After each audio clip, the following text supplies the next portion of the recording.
Anxiety is based on our survival instinct. So you've heard about flight, fight, and freeze, right? These are our instincts that come up when we feel that we are in threat. Now, these are really important instincts, and they come back to our animal nature. When we feel that we are being attacked or that there is some danger to our life, those instincts to fight, to get ready to take on what is threatening us, or to flee, right? To run away, or to freeze, to stop ourselves, to try and hide from the danger.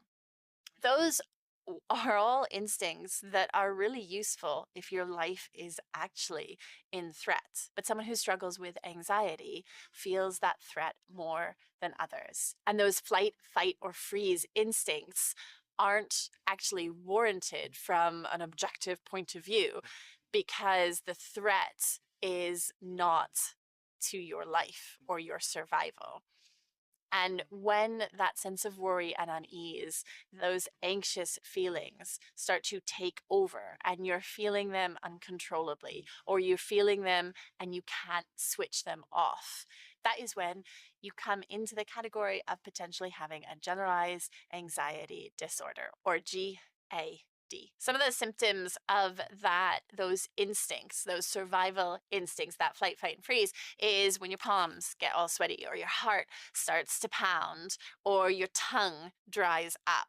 Those are all signals from your body that it has gone into protection mode. The heart racing is to pump blood through your body so that you can fight or you can run away.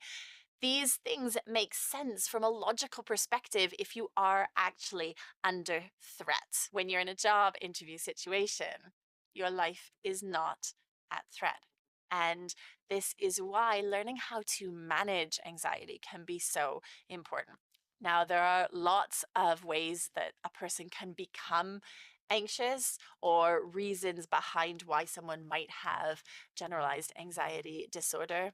It can be genetic. So if you have parents or grandparents who struggled with anxiety, it's possible that that is why you do too. It's not always the case. So don't worry if you had a parent who was anxious, that doesn't necessarily mean that you will be too, but it's worth knowing. Sometimes anxiety can be developed at a very young age and could come about through trauma that happened as a child. It could come about from bullying. It could be as a result of abuse or violence. We also know that anxiety can be a consequence of alcohol abuse or other drug misuse. And anxiety actually can also be a consequence of menopause or other hormonal changes. So there are lots of reasons why a person might be anxious. And in fact, that list is not exhaustive at all. There are some cases of anxiety where there isn't any known reason why someone has become anxious or why they carry general anxiety disorder.